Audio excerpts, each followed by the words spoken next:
Alô você, o nosso vídeo já vai começar. Então, antes de começar, por favor, inscreva-se no nosso canal, curta e também ative o sininho para receber as novidades, tá bom?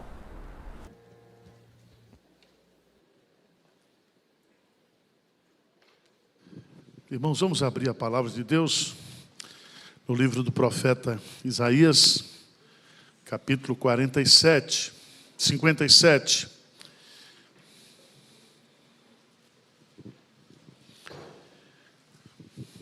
Eu queria me fixar nesta noite nos versos de 14 a 21.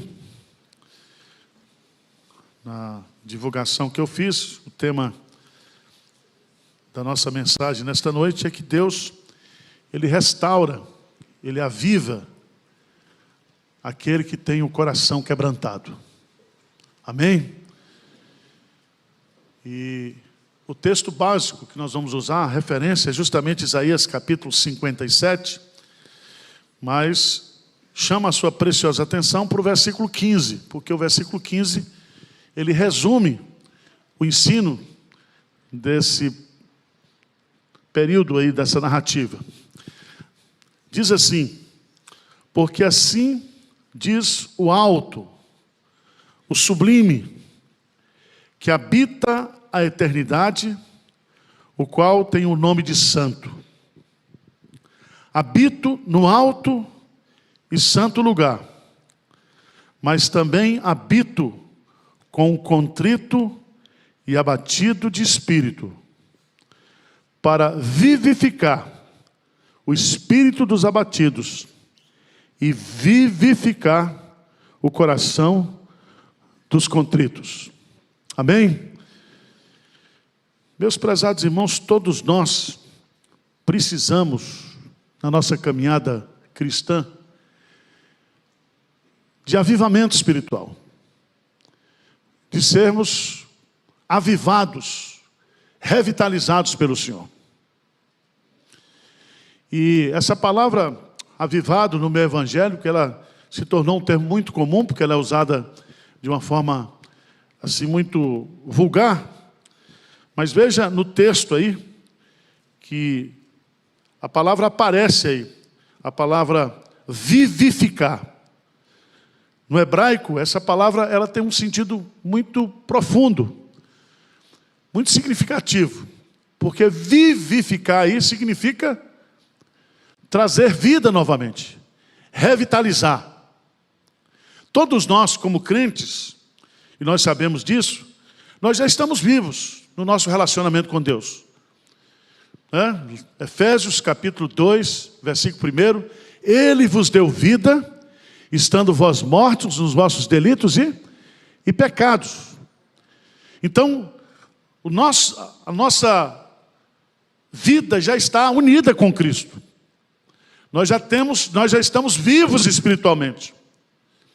Mas a vida cristã, ela nos leva a passar por situações, por problemas no nosso relacionamento com Deus, que essa vida, ela vai se definhando. Essa vida, ela vai, de uma certa forma, morrendo aos poucos. Muitas vezes, nós estamos numa UTI espiritual, estamos com batimento, o nosso coração está pulsando, mas nós estamos sem vitalidade espiritual. E a palavra aqui é justamente essa.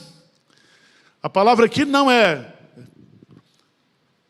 nascer de novo, mas trazer vivificação, trazer revitalização para aquele que está morto, mas está precisando dessa vitalidade. Por isso que é muito importante nós entendermos o sentido dessa palavra. Se você for, por favor, para Abacuque, veja lá, Abacuque, capítulo 3, Abacuque, capítulo 3, essa palavra aparece lá, no canto do profeta Abacuque. Dá uma olhadinha, por favor, lá, Abacuque, capítulo 3, no versículo 2, diz assim: tenho ouvido, ó Senhor, as tuas declarações, e me sinto o quê? Alarmado. Aviva a tua obra, ó Senhor, no decorrer dos anos, e no decurso dos anos faze-a conhecida. Na tua ira, lembra-te da misericórdia. Então a palavra aviva aqui é a mesma palavra que está aqui de vivificar, de trazer vida novamente. Essa expressão aparece em vários outros textos do Novo Testamento, mas eu queria enfatizar aqui que o avivamento ele é algo necessário. Nós, na nossa caminhada cristã, precisamos ter esses tempos de avivamento, de reavivamento espiritual, onde Deus ele nos visita com a sua graça restauradora, reanimadora, revitalizadora, para a gente poder continuar. Amém? Agora preste atenção, que esse ato de vivificar, ele não é um ato humano, mas é um ato sobrenatural de Deus. Ele é o autor dessa vivificação. Veja no texto aí, a expressão, né? O próprio Deus está dizendo, porque assim diz o alto, o sublime, que habita na eternidade, o qual tem o nome de santo. Habito no alto e santo lugar, mas habito também com o contrito e abatido de espírito. Com que propósito? Para vivificar. Veja, que é Deus, que é o alto, que é o sublime, que é o santo. Ele é o autor da ação. É Ele que vivifica. Vivifica o espírito, vivifica o coração daqueles que estão contritos e abatidos. Então, o avivamento não é uma produção humana. Eu não adianta fazer um culto aqui, gente, vai ter um culto de avivamento aqui, onde nós vamos criar aqui toda uma atividade religiosa, de adoração, para revitalizar você. Não, o texto está nos dizendo que Deus, Ele é o autor dessa vivificação. Amém?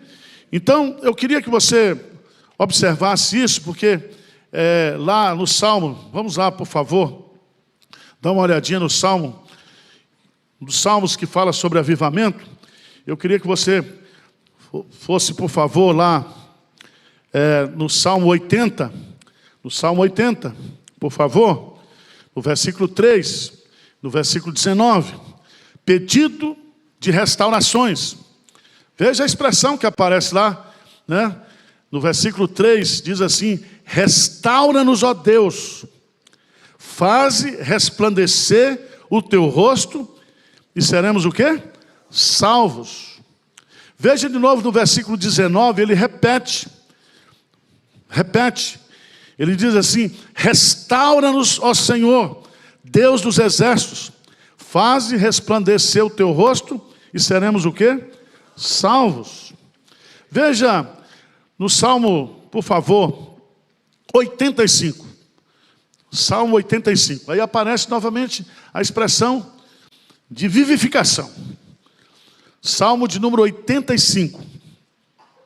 Vamos ler juntos? Versículo 6, bem forte. Porventura não tornarás a vivificar-nos, para que em ti se regozije o teu povo? Veja bem, irmãos, porventura não o quê? Tornarás. Significa que ele já fez esses atos. Então, como se diz, olha para nós, Senhor, restaura-nos. E é tão interessante, porque ele coloca aqui que a alegria do povo, a alegria que o povo tinha em Deus, se perdeu. Então esse ato de vivificação aqui, olha, presta atenção, ele diz assim, Senhor, restaura-nos, para que em ti se regozije o quê? O teu povo. Eu não quero regozijar nas tuas bênçãos, eu quero me regozijar em ti, eu quero ter alegria em ti, eu quero ter prazer em ti. Aquela ideia de Moisés, se a tua presença não for conosco, não nos faça o quê? Sair deste lugar. O nosso coração precisa de Deus. A vivificação é uma manifestação da presença de Deus na nossa vida. Agora vamos voltar lá para o texto de Isaías, capítulo 57.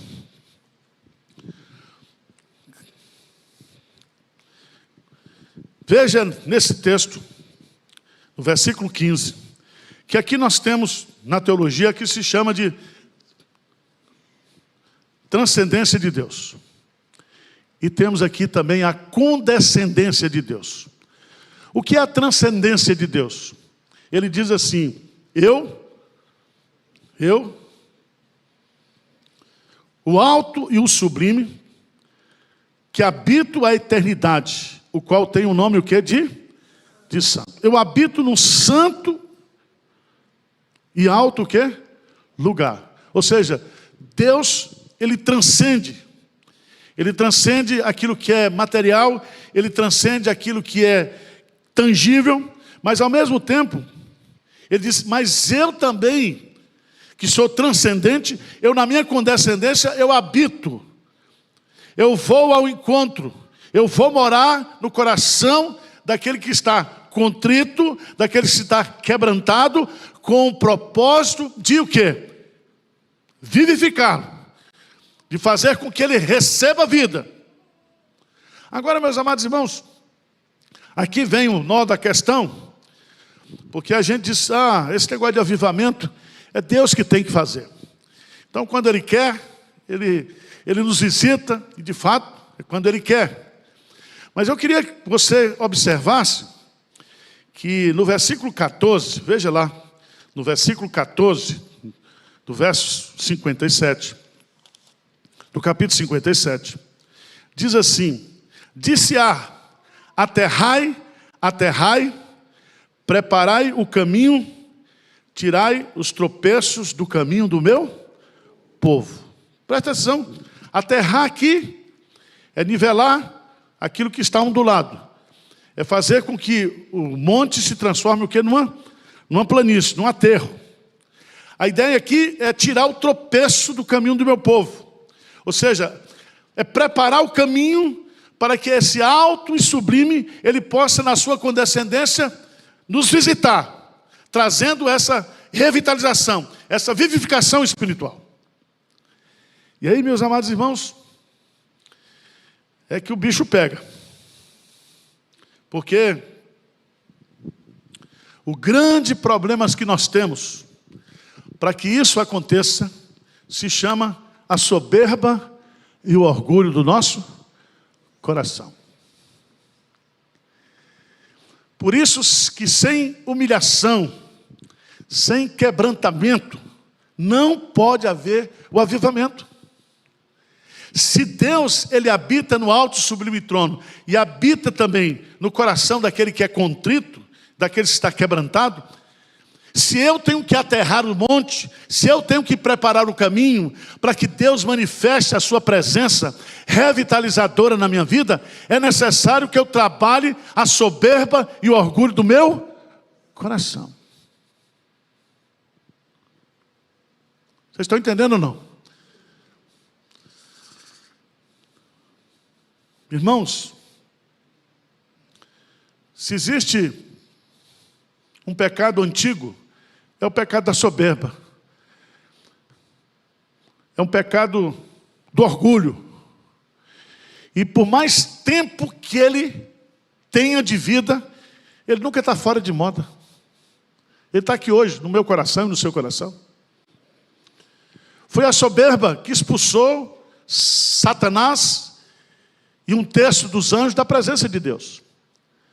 Foi a soberba e o orgulho que expulsou Adão e Eva do paraíso. A soberba é a causa de todos os malefícios espirituais do nosso coração e no seu coração. Então, se eu não tratar da soberba, se eu não tratar do orgulho no meu coração, eu não serei vivificado, revitalizado, avivado por Deus.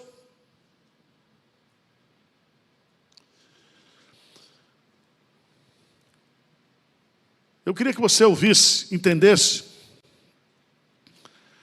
o que está lá em Jeremias, capítulo 16, versículo 12. Veja lá, Jeremias, capítulo 16, versículo 12. O que diz lá? Por favor, Vamos dar uma olhadinha? Mesmo após a nossa conversão, sendo eu e você templo do Espírito Santo, o nosso coração continua duro, soberbo, orgulhoso. Ninguém disse amém, né? Ninguém.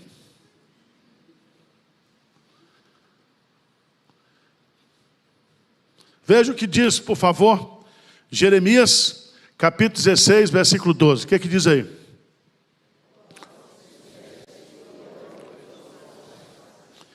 Eis que cada um de vós anda segundo a dureza do seu coração, para não me dar o quê?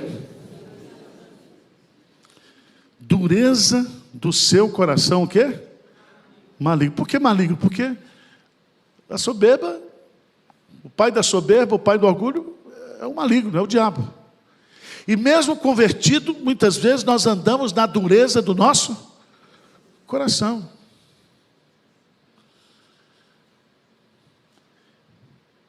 E só existe uma forma para nós recebermos esse avivamento de Deus, que é justamente através daquilo que nós chamamos de quebrantamento.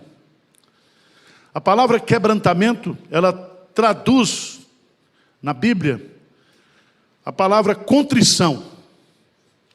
E essa palavra quebrantamento significa algo que foi esmagado em minúsculos pedaços, como uma rocha que se torna em pó. Então o coração soberbo, ele é duro, ele é uma pedra. E o quebrantamento vai fazer justamente que essa pedra, ela se torne em pó, em pó. A ideia aqui é de aterrar o caminho, é de preparar o caminho para o Senhor, é de preparar o coração, para que Ele, aquele que é alto e sublime, Ele venha habitar no meu coração e venha vivificar o meu coração. O salmista Davi, no Salmo 34, 18, diz assim: perto está o Senhor dos que têm o coração quebrantado e salva os de espírito o quê? Oprimido. Deus resiste aos soberbos, porém dá graça aos humildes. Uma escritora, tratando desse assunto, ela afirma que quebrantamento consiste em 3 coisas. O que é quebrantamento? Quebrantamento, em primeiro lugar, é o rompimento da nossa vontade pessoal e total rendição à vontade o quê? De Deus. É você se render. É você dizer para Deus assim: não é a minha vontade, é a tua o quê? Vontade. Onde é que Jesus nos ensinou isso? Justamente lá, no Getsêmani, no meio da luta. E Ele diz para mim e para você, na verdade, o Espírito está pronto, mas a carne é fraca. Então nós precisamos lutar. Esse quebrantamento se dá nessa luta de você entregar a sua vontade, de você render a sua vontade, à vontade de Deus. Quebrantamento é também abrir mão da autoconfiança e da independência de Deus. Presta atenção, autoconfiança e o quê? Independência. De você achar que você é, que você faz, que você consegue. Vocês estão entendendo ou não? Quem está entendendo o que eu estou dizendo aqui?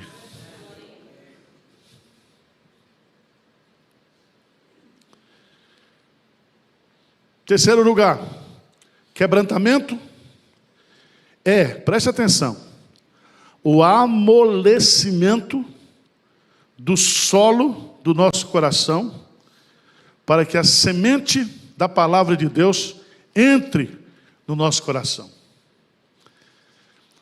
Para que a palavra de Deus crie raízes no meu coração, é necessário que o meu coração, ele amoleça. E para que o meu coração amoleça, ele precisa ser o quê? Quebrantado. Quebrantado.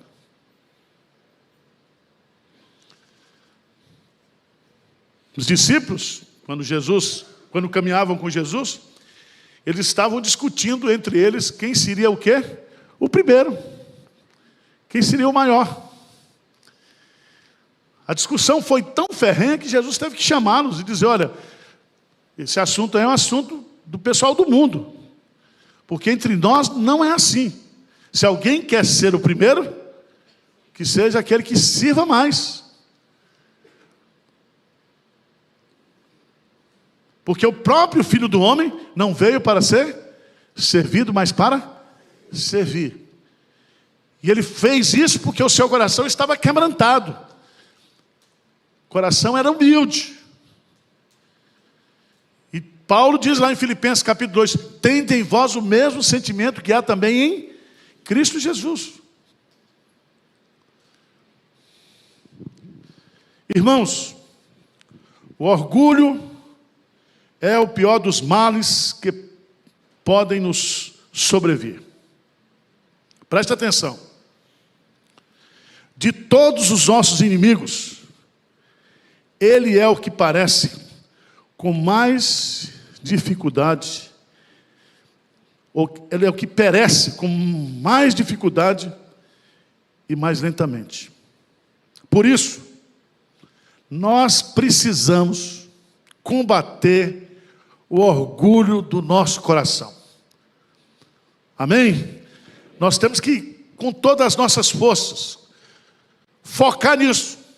Esquece o outro, esquece as circunstâncias, as tribulações, esquece os seus problemas e trate nesta noite do orgulho e da soberba que existe no seu e no meu coração.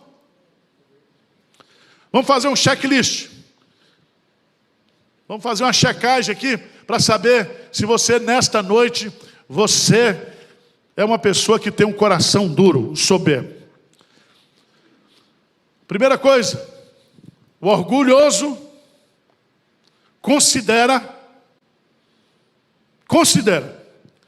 que não precisa de arrependimento e avivamento espiritual. Todo soberbo diz, o avivamento é para o outro, mas o avivamento não é o quê? Para mim. Sabia disso? O orgulhoso, ele não conhece a verdadeira condição do seu coração. Porque se ele conhecesse, ele estaria em prantos. Você não tem a dimensão da malignidade, do orgulho que existe dentro de você. Por isso, a única coisa que pode quebrar o seu orgulho é a cruz. Você tem que pegar a cruz e enfiar no seu coração, porque só a cruz de Cristo vai acabar com o seu orgulho, com a sua soberba. Sabe por quê? Porque o orgulho tira toda a nossa soberba, a cruz tira a nossa soberba. Por isso que o apóstolo Paulo diz assim, não tenho do que me gloriar, que não seja na cruz de Cristo. Quem assistiu o filme do Drácula aqui? Drácula. O que Drácula tinha medo? Tem medo. O que vampiro tem medo? O vampiro do orgulho tem medo de quê? Da cruz. Só a cruz pode matar o orgulho que existe no meu coração. Está entendendo o que eu estou dizendo ou não?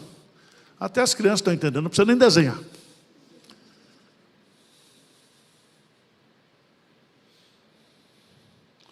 Agora veja bem. O orgulhoso tem dificuldade de aceitar os seus erros e pedir perdão. Você tem dificuldade disso? Tem ou não tem? Não estou ouvindo. Tem ou não tem? Eu tenho dificuldade de reconhecer os meus erros e de pedir perdão quando eu erro. Por quê? Porque eu sou soberbo. O orgulhoso não aceita ser corrigido, nem disciplinado, nem chamado a atenção. Sabia disso? Você, quando está sozinho, bota a boca no pau, chora, oh, sou um pecador, pecador. Quando o irmão está, ei, pecador, ele diz, pecador não. Você também é.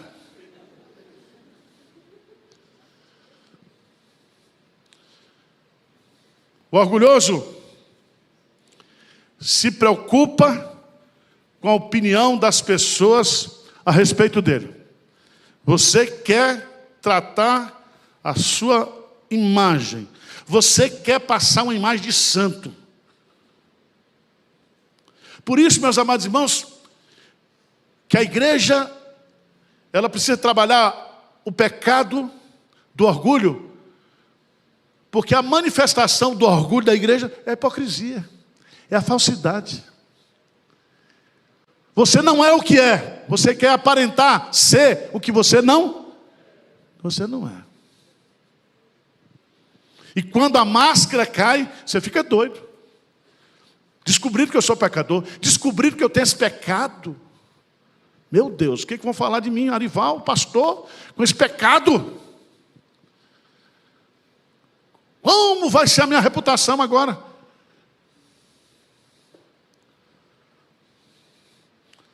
O orgulhoso fica satisfeito com os elogios e fica chateado quando é criticado. Isso não acontece com você, acontece? Você gosta de ser elogiado, mas quando alguém critica você, você sai para a briga. Você não aceita. Ou então você faz o seguinte, você só gosta de conviver na igreja com as pessoas que lhe elogiam. Abre o seu WhatsApp.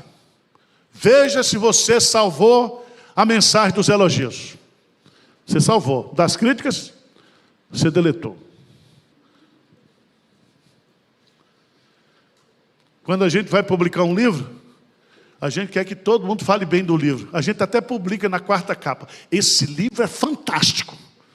Leia esse livro. Por que não publica as críticas?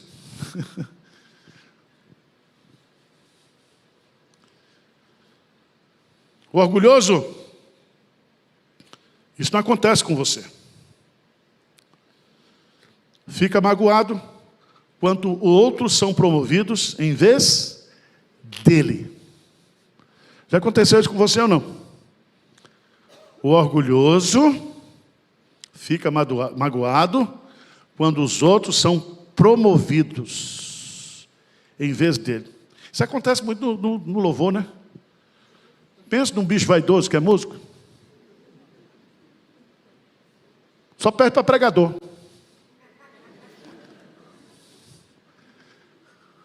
Hoje o rapaz, para me consolar, mandou assista os 5 melhores pregadores. Botou John Piper, Tim Keller, outro nome, não, 5. E no final Arival. Eu falei, rapaz, estou bem. Eu não mandei para vocês não, porque aquilo me deu uma vaidade. Eu falei, estou... Deixa Tim Keller saber disso lá no céu.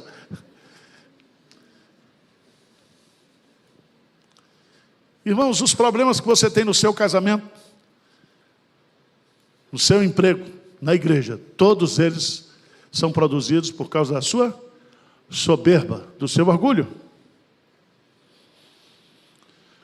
O orgulhoso deseja ser intensamente reconhecido e apreciado por seus esforços.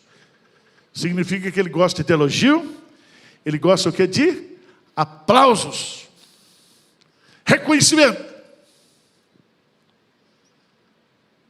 E por reconhecimento, as pessoas, na época de Jesus, hoje não, elas sentam nos primeiros o quê? Lugares. Elas querem ser vistas. O orgulhoso deseja sempre ser servido, quer que a vida gire em torno de si e das suas necessidades. O orgulhoso exige sempre os seus direitos e a preservação da sua reputação. O orgulhoso tem um espírito independente e autossuficiente. O orgulhoso quer provar que sempre está certo e deseja sempre ter a última o quê? Palavra. Isso não acontece com você, acontece? Nas discussões que você tem com sua mulher, quem ganhou? Aí você vai dormir na sala. O orgulhoso, isso não acontece com você. Olha para os fracassos dos outros e está sempre a citar os fracassos dos outros. O orgulhoso tem um espírito crítico. Está sempre preocupado, procurando erros nos outros. Enxerga as falhas alheias com microscópio, mas as suas com telescópio. O orgulhoso tem a tendência de criticar quem se encontra em posição de autoridade e comenta com outras pessoas as falhas percebidas. O orgulhoso tem resposta para tudo. Ele se auto-justifica, ele tem um conceito elevado de si mesmo e menospreza o quê? Os outros. Você se viu em alguma dessas palavras aqui? Deu para checar aí se você é orgulhoso? Você quer o diploma de orgulhoso? Voltar para casa hoje? Quem tem o diploma de orgulhoso aí? Pronto. Se a pessoa se Harvard fizesse um pós-graduação, um mestrado e um doutorado em orgulhoso, quanto faria a sua inscrição para fazer esse curso? Já imaginou isso? Agora veja bem, vamos para o texto de Isaías 57. Porque assim diz o alto e sublime, que habita a eternidade, o qual tem o nome de santo. Habito no alto e santo lugar, mas habito também com o contrito e abatido de espírito, para vivificar o espírito dos abatidos e vivificar o coração dos... Então, para que Deus vivifique você, para que Deus vivifique o meu coração, é necessário que eu me quebrante, que eu abra mão da minha soberba, do meu orgulho, senão não vai haver espaço para Deus na minha vida, não vai haver espaço do agir de Deus vivificador na minha vida. E meus amados irmãos, veja no versículo 16, do capítulo 57, que Deus diz assim: olha, eu nem vou contender mais com vocês, pois não contenderei para sempre, nem me indignarei continuamente. Porque do contrário, o Espírito definharia diante de mim, e o fôlego da vida que eu... O que é que Deus está dizendo? Não quero discutir esse assunto com vocês. Porque vocês vão discutir.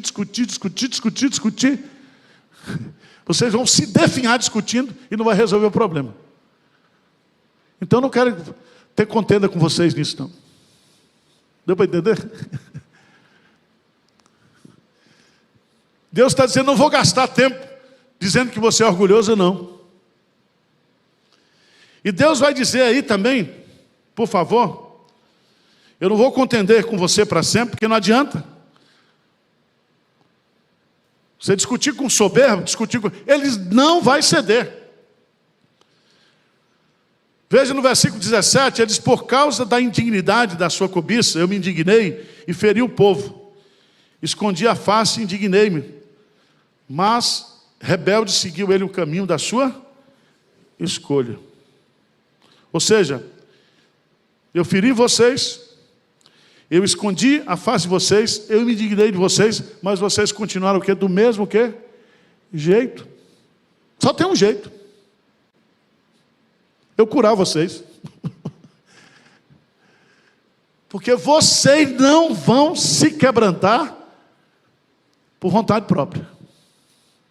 Eu vou ter que quebrantar vocês. Por favor, vamos ficar de pé? versículo 18. Vamos ler juntos, bem forte. O que diz aí? O que diz? Tenho visto os seus caminhos e o sararei. Também o guiarei e lhe tornarei a dar, a saber, aos que dele o quê? Choram. Deus está dizendo, eu conheço vocês, eu quero sarar vocês nesta noite do orgulho. Eu quero guiar vocês, dar consolação para vocês. Mas eu quero dar somente para aqueles que dele o quê? Choram. Bem-aventurados os que choram, porque serão o quê? Chorar o quê? O que ele tem que chorar? Chorar o meu pecado, a minha soberba. Reconhecer que eu sou mau interiormente, que eu sou soberbo interiormente. Se eu chorar isso, Deus vai me quebrantar, vai me curar disso.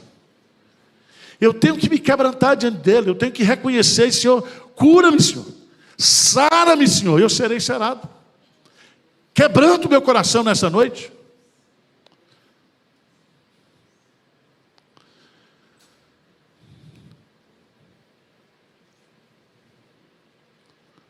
Abra a sua Bíblia, por favor, lá em Zacarias, capítulo 12, versículo 10, vamos ler juntos. Zacarias, capítulo 12, versículo 10, diz assim, vamos juntos? E sobre a casa de Davi, e sobre os habitantes de Jerusalém, derramarei o espírito da graça e de súplicas.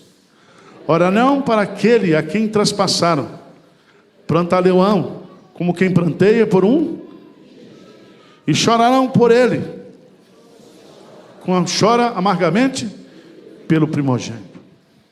Aí veja, por favor, no versículo 13, no capítulo 13, versículo 1, o que diz? Naquele dia haverá uma fonte aberta para a casa de Davi e para os habitantes de Jerusalém, para remover o pecado e a impureza. Louvado seja Deus. Ele está aqui nesta noite e Ele quer derramar sobre você quebrantamento. Quebrantamento, irmãos, espiritual. Só Deus pode quebrantar o meu coração. Só Deus pode esmigalhar a minha soberba.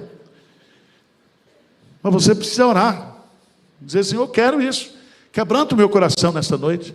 Esmigalhe o meu coração nesta noite. Humilhai-vos na presença de Deus e Ele vos exaltará. Lutero disse, Deus cria a partir do nada. Portanto, Ele somente pode fazer algo de nós, quando nós não formos o quê? Nada.